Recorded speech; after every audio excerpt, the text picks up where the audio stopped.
நீண்ட இடைவெளி ஜோதா பேகம். இருப்பினும் நெருக்கமாக இருப்பதை போல் உணர்ந்தேன். நான் உடலால் ருக்கையா பேகத்திடம் இருந்தாலும் மனதால் உங்களோடு தான் இருந்தேன். நானும் உங்களை நெருங்கியதாகவே உணர்ந்தேன் ஷேன்ஷா. இந்த நீண்ட யாத்திரை என்னை உங்களிடம் சேர்த்து விட்டதாக உணர்கிறேன் ஷேன்ஷா. நான் உங்களை அடைந்து விட்டதாகவே தோன்றுகிறது.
இனியாவது வாய் திறந்து பேசுவீர்களா அல்லது முகம் பார்த்தபடி நிற்பீர்களா?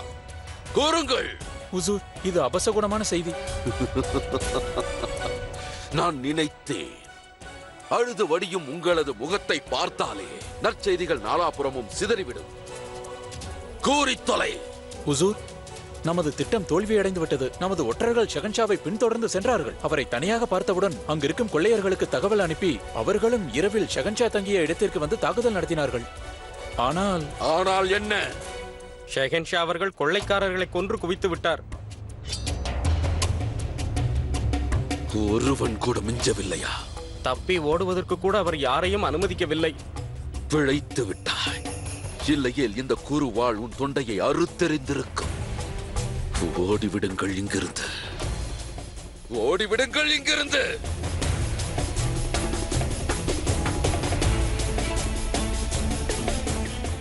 எதுவரை ஜலால்?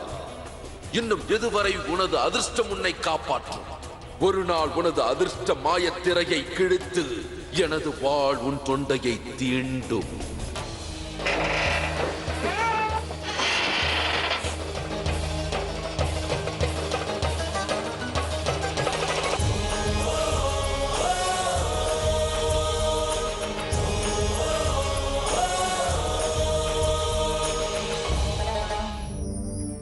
आदाब ताये।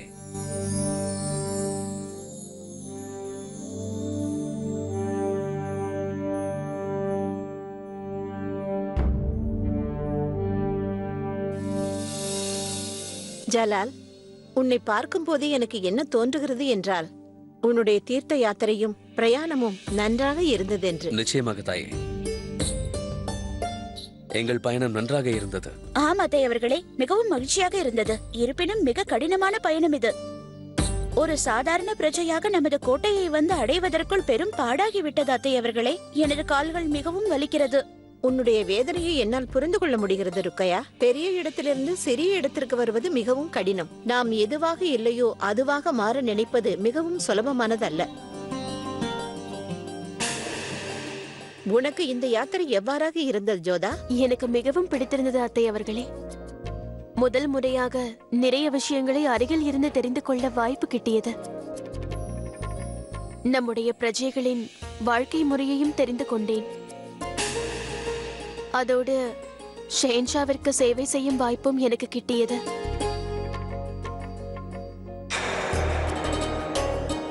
மேலாக சலீம் ஷேக் பாபாவின் ஆசீர்வாதமும் கிடைத்தது.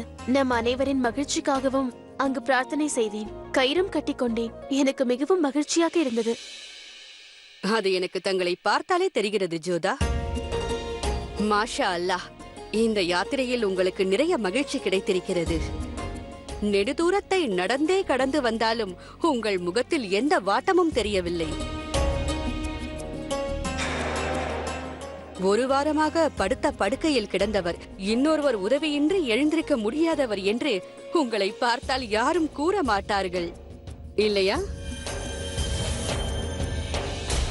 தாயே, இப்போது எனக்கு விடையாளியுங்கள். நான் நட்கா அவர்களிடம் சில முக்கியமான விஷயங்கள் பேச வேண்டும். ஹோஷியார், பேகங்களை அவரவர் அறைக்கு அழைத்துச் செல். அவர்கள் சோர்வாக இருப்பார்கள். முதலில் அவர்கள் ஓய்வெடுக்கட்டும், பிறகு அமர்ந்து பேசிக் கொள்ளலாம். ஆகட்டும் அத்தையவர்களே.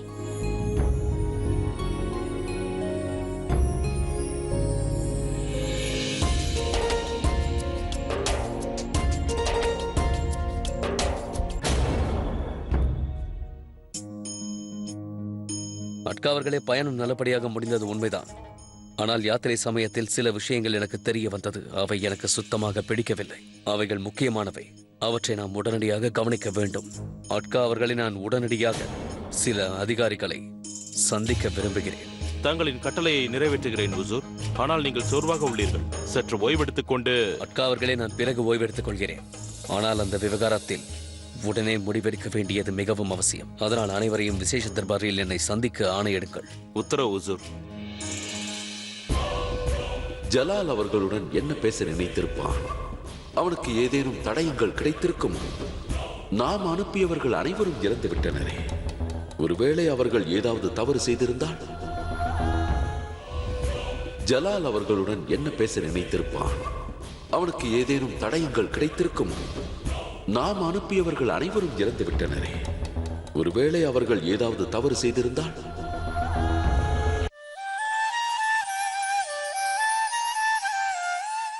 என்ன விஷயம் ஜோதா?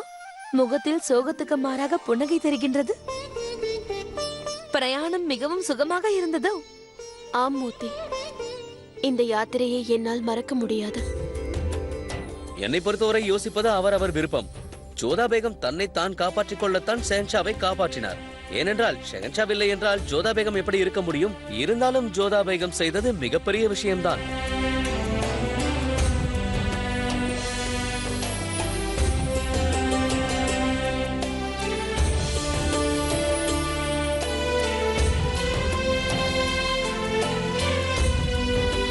வா, வந்து சாப்பிடு.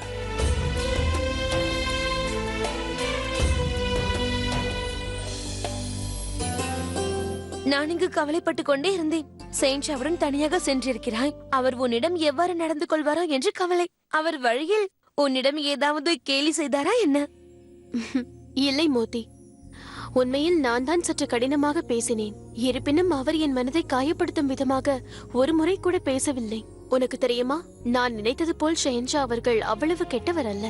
அவர் நான் நினைத்ததை விட மாறாக இருக்கிறார். என்ன ஆச்சரியம்! ஷெஹன்ஷாவின் விஷயத்தில் உன்னுடைய எண்ணம் மாறுகின்றதா ஜோதா?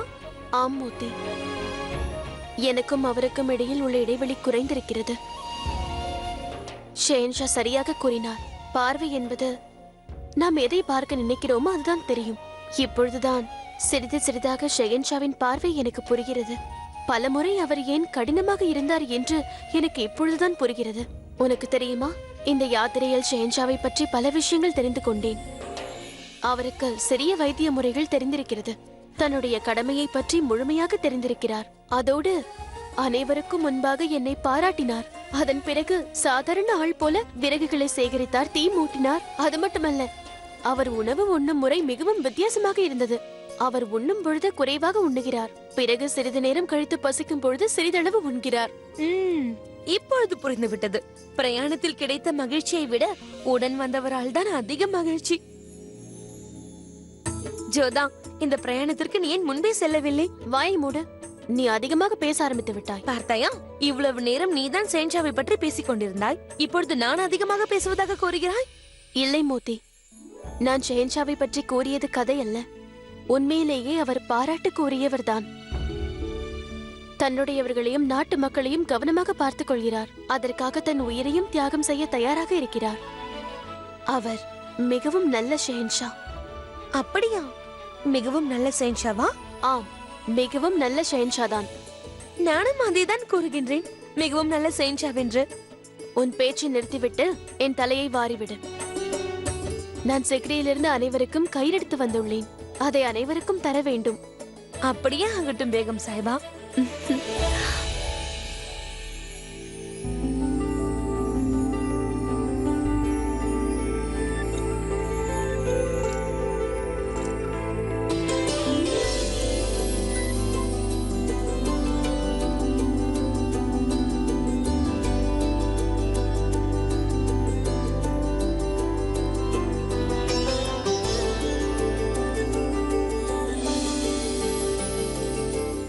அவர் முகலாய சாம்ராஜ்யத்திற்கே விடியலை தரப்போகிறார். இவர் ராஜமாதா ஆகப் போகிறார்.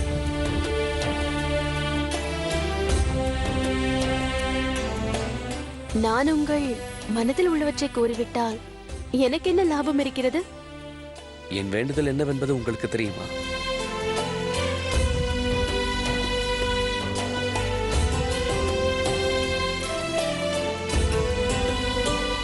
இது நன்றாக இருக்கிறது மகாராணி அவர்களே.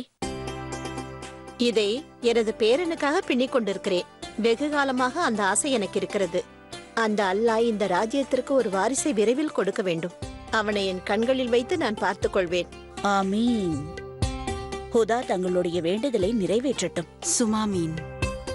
தங்களின் வேண்டுதல் விரைவிலேயே நிறைவேறும் என்ற நம்பிக்கை இருக்கிறது அத்தை. எனக்கு ஏன் அப்படி தோன்றுகிறது என்றால், ஜோதா பேகத்தையும் ஷெஹன்ஷாவையும் குதா யோசித்துதான் சேர்த்து வைத்திருக்கிறார். பார்த்தீர்களா அத்தை, நாம் ஜோதாவை பற்றி பேசிக் கொண்டிருக்கிறோம், அவரே வந்துவிட்டார். இது குதா அளிக்கும் அறிகுறியாகும். வணக்கம் அத்தை. வணக்கம் சலீமா பேகம். வணக்கம் ஜிஜியங்கா. நாங்கள் உன்னை பற்றி தான் பேசிக் கொண்டிருந்தோம். நான் சலீம் ஷேக் பாபாவிடமிருந்து உங்கள் அனைவருக்கும் கயிறு வாங்கி வந்துள்ளேன். நீயே அனைவருக்கும் கட்டிவிடு.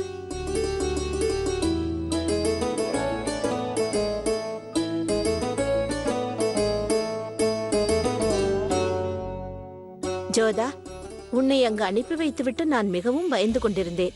நீ சரியாக கூட குணமாகவில்லை. யாத்திரைக்கு சென்று விட்டாய். ஆனால் உன்னை அனுப்பி வைத்தது சரி என்று இப்பொழுது எனக்கு தோன்றுகிறது. ஆனால் அங்கு சென்று வந்த பின்பு நீ மிகவும் மகிழ்ச்சியாக இருக்கிறாய். உனது முகத்தில் அது தெரிகிறது ஜோதா. பயணத்தில் ஜலால் உனக்கு எந்த இடைஞ்சலும் தரவில்லையே? இல்லை அத்தை, அவர் என்னை நன்றாக பார்த்து கொண்டார். எந்த பிரச்சனையையும் என் அருகில் வருவதற்கு கூட அவர் அனுமதிக்கவில்லை.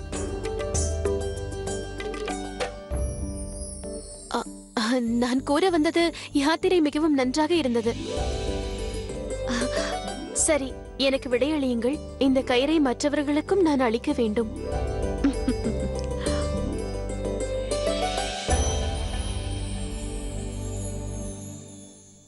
குதா உன்னை எப்பொழுதும் மகிழ்ச்சியாக வைத்திருக்க வேண்டும் ஜோதா. தங்களுக்கு என்ன தோன்றுகிறது சலிமா பேகம்? நான் இந்த பயணத்திற்கு செல்லாமல் நல்ல காரியம் செய்திருக்கிறேன் என்று எனக்கு தோன்றுகிறது. சலிமா பேகம், வெட்கப்பட்டு கொண்டு என்னோடு ஜோதா சரியாக பேசவில்லை என்று தோன்றுகிறது. இருப்பினும் யாத்திரையில் என்ன நடந்தது என்று தெரிந்து கொள்ள நான் விரும்புகிறேன். தாங்கள் முயற்சி செய்து பாருங்கள். அவ்வாறே அத்தை அவர்களே. குதாஃபிஸ். நான் ஏன் மாறிவிட்டேன்? ஷேன்ஷாவை பற்றி பேச்சு வரும்போதெல்லாம் எனக்கு ஏன் இவ்வாறு மகிழ்ச்சி ஏற்படுகிறது? எனக்கு ஏன் வெட்கம் வருகிறது? என்னவாயிற்று ஜோதா? என்ன யோசிக்கின்றாய்? ஒன்றுமில்லை, வா. ஜோதா பேகம், அங்கே அனைவர் முன்பும் என்னால் கூற முடியவில்லை. தங்களை மகிழ்ச்சியாக பார்ப்பதற்கு எனக்கு மகிழ்ச்சியாக இருக்கிறது ஜோதா பேகம். என் மகிழ்ச்சியை பார்த்து சந்தோஷப்படுகிறீர்கள் அல்லவா சலீமா பேகம்? நான் உங்களோடு அமர்ந்து பலவற்றை பகிர்ந்து கொள்ள வேண்டும். நான் கூட தங்களின் பயணத்தை பற்றி கேட்க வேண்டும் என்று விரும்பினேன். பயணத்தில் என்ன விசேஷமாக நடந்தது? நிச்சயம் கூறுகிறேன். ஆனால் அதற்கு முன்பு பாபாவிடமிருந்து வாங்கி வந்த இந்த கயிறை பக்ஷி பானுவிடம் அளித்துவிட்டு வருகிறேன். என்னை கேட்டால் தாங்கள் பக்ஷி பானுவிடம் செல்வது நல்லதில்லை என்றே எனக்கு தோன்றுகிறது. நீங்கள் அவ்வாறு செல்வது ஷெஹன்ஷாவிற்கு பிடிக்காமல் போகலாம். ஏனென்றால் ஷெஹன்ஷா சபையில் யாரையாவது குற்றவாளி என்று கூறிவிட்டால் அவர்களை மன்னிக்காததோடு அவர்களை சந்திப்பவர்களையும் குற்றவாளி எனவே பாவிப்பார். ஆகையால் தங்களையும் குற்றவாளியாகவே பாவித்து தங்களுக்கு தண்டனையும் வழங்கலாம். அப்படி நடந்தால் அதை நான் ஏற்றுக்கொள்கிறேன். பக்ஷி பானு என் உயிரை காப்பாற்ற வேண்டும் என்று அந்த இறைவனிடம் பிரார்த்தனை செய்தவர். நான் அவருக்கு பாபாவின் ஆசீர்வாதங்களை சேர்க்க வேண்டும் அல்லவா? நான் அவரை முன்பே சந்தித்து நன்றி கூற நினைத்திருந்தேன். ஆனால் யாத்திரைக்கு சென்றதால் நேரம் கிடைக்கவில்லை. அது மட்டுமல்லாமல் இது சலீம் ஷேக் பாபாவின் ஆசிர்வாதம். அவர் ஆசிர்வாதத்தை பக்ஷி பானுவிடம் கொண்டு சேர்ப்பதில் ஷெஹன்ஷாவிற்கு எந்த சங்கடமும் இருக்காது. தங்களின் விருப்பப்படியே ஆகட்டும் ஜோதா பேகம். அல்லாஹ் தங்களுக்கு துணையாக இருக்கட்டும். இந்த பயணத்தில் ஓர் இரவு பிரஜைகளோடு கழிப்பதற்கு எனக்கு ஒரு நல்ல வாய்ப்பு கிடைத்தது. அங்கே ஒரு நல்லவர் எங்களுக்கு அடைக்கலம் கொடுத்து எங்களுக்கு விருந்தும் கொடுத்தார். ஆனால் அந்த இடத்தை இரவில் கொள்ளையர்கள் வந்து தாக்கினார்கள். யாருக்கு அவ்வளவு தைரியம் ஹுசூர்? எந்த பிரச்சனையும் ஏற்படவில்லையே. நீங்கள் கவலைப்பட வேண்டாம் அக்கா அவர்களே. நான் நன்றாகத்தான் உள்ளேன், நீங்களே பாருங்கள். ஆனால் அந்த நிகழ்ச்சியை நினைத்து எனக்கு வருத்தமாக இருக்கிறது. அந்த பிராந்தியத்தில் கொள்ளையர்களின் அட்டகாசம் அதிகமாக உள்ளது. நானும் ஜோதா பேகமும் மகிழ்ச்சியாக இருந்தோம். பலர் தான தர்மங்கள் செய்கிறார்கள், அதை நானே நேரில் பார்க்க முடிந்தது. இப்படி இருக்கும் ஒரு நல்ல பிராந்தியத்தில் மக்கள் கொள்ளையர்களுக்கு அஞ்சி நடுங்க வேண்டியதாக இருக்கிறது. நான் இருக்கும்போதே அப்படி நடந்ததை நினைத்து வெட்கமாக இருக்கிறது. இது குறித்து அங்கிருக்கும் அதிகாரிக்கு தெரியவில்லை என்றால் என்னால் அதை நம்ப முடியவில்லை. அப்படி இருக்கும்போது அதை என்னிடம் தெரியப்படுத்தாததற்கு காரணம் என்னவாக இருக்கும்? இந்த கொள்ளையர்களுக்கு அடைக்கலம் கொடுப்பவர்கள் யார்? அது மட்டும் அல்லாமல் நமது சேனைகள் எதற்காக இன்னும் அந்த கொள்ளையர்களை அழிக்க முடியவில்லை? அக்கா அவர்களே, இவ்வளவு சௌரியங்கள் செய்து கொடுத்த பிறகும் எனது பிரஜைகள் எதற்காக பயத்தோடு வாழ வேண்டும்?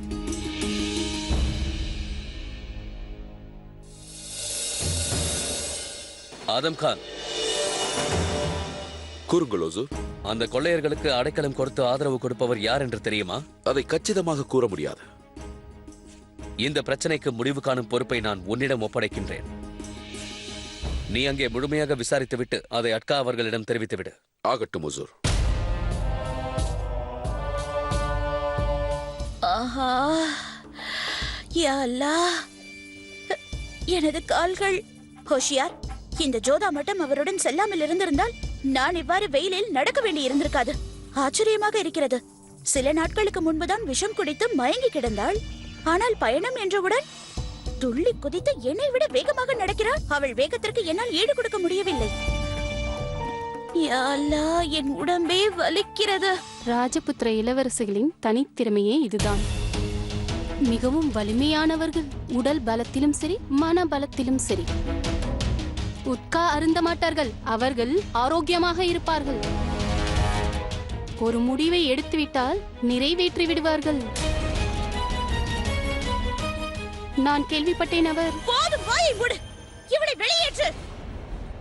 நீ பேசுவதற்காக உன்னை இங்கு அழைத்து வரவில்லை, புரிந்ததா? ஒரு அடிமையாக உன் எல்லைக்குள் இரு. வாயை திறக்க கூடாது, காதுகளை மட்டும் திறக்க வேண்டும். நாங்கள் பேசுவதை நீ கேட்டால் போதும், புரிந்ததா? ஓ, இங்கிருந்து விடுங்கள் பேகம் சாஹிபா. ஏதோ சிறிய பெண் தெரியாமல் பேசிவிட்டாள். நீங்கள் நிம்மதியாக உறங்குங்கள். ஆதாப் ராணிகளின் ராணியே, வாருங்கள் மகாமங்கா, தங்களுக்காக தான் காத்திருக்கிறேன். அமருங்கள். ஆகட்டும்.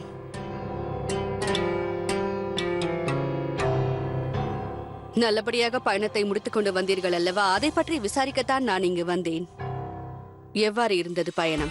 எனக்கு மகிழ்ச்சியாக இருக்கிறது. ஏனென்றால் ஜலாலை அடைய வேண்டும் என்ற ஜோதாவின் முயற்சியை நான் முறியடித்து விட்டேன். முக்கியமானவளாக மாற வேண்டும் என்ற அவள் கனவை முறியடித்து விட்டேன். மிக்க மகிழ்ச்சி.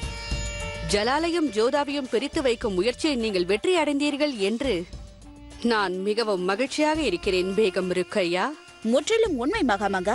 நான் ஜோதாவை ஜலாலின் அருகில் வரக்கூட அனுமதிக்கவில்லை. தவறாக புரிந்து கொண்டு விட்டீர்களோ என்று எனக்கு தோன்றுகிறது. என்ன கூற வருகிறீர்கள்? நான் மிகவும் கஷ்டப்பட்டு ஒரு சாதாரண பிரஜையாக இருந்து ஜோதாவையும் ஜலாலையும் நெருங்க விடாமல் செய்தேன். சமையல் வேலையை கூட செய்தேன். அவர்கள் இருவரையும் எந்த ஒரு சந்தர்ப்பத்திலும் நான் நெருங்க கூட விடவில்லை. ஆனால் நான் தோல்வியடைந்தேன் என்று கூறுகிறீர்கள். நான் தவறாக புரிந்து கொண்டேனா? மன்னிக்க வேண்டும் ராணிகளின் ராணி அவர்களே. கண்களுக்கு புலப்படுவது எல்லாம் உண்மையாக இருப்பதில்லை.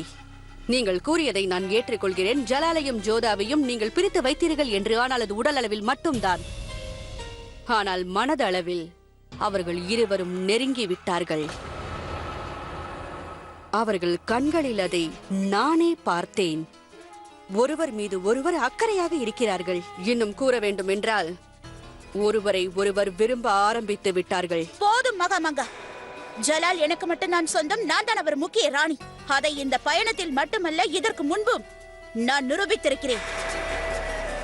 தாங்கள் ஜோதா பேகத்தின் விஷயத்தை தொலைநோக்குடன் பார்க்கிறீர்களா? அதுதான் உண்மையான பிரச்சனை. நான் தூர திருஷ்டியில் நடப்பவை பார்த்துக் கொண்டிருக்கிறேன். ஆனால் உங்களுக்கு கண்முன் நடப்பவையே தெரியவில்லை. உங்களுக்கு என்ன தோன்றுகிறது? நீங்கள் ஜோதா பேகத்தை சாதாரணமானவராக வைத்திருக்கிறீர்கள் என்றா? நான் ஒன்று சொல்லவா? பேகம் ஜோதாவோ நீங்கள் உணராமலேயே, உங்களுக்கு தெரியாமலேயே உங்களை சாதாரணமாக்கி விட்டார். உங்களை அடுப்பின் முன்பு அமர வைத்து உங்களை சமைக்க வைத்து விட்டார். உங்களுடைய ஆடைகளை மட்டுமல்லாமல் உங்களுடைய அதிகாரத்தையும் அந்த ஜோதா பேகம் பிடுங்கி எறிந்து விட்டார். குதாவை நான் பிரார்த்திக்கிறேன், உங்கள் அதிகாரத்தையும் ஆடம்பரத்தையும் உங்கள் ஆபரணங்களையும் பாதுகாப்பாக வைக்கட்டும் அந்த குதா. குதாஃபிஸ்.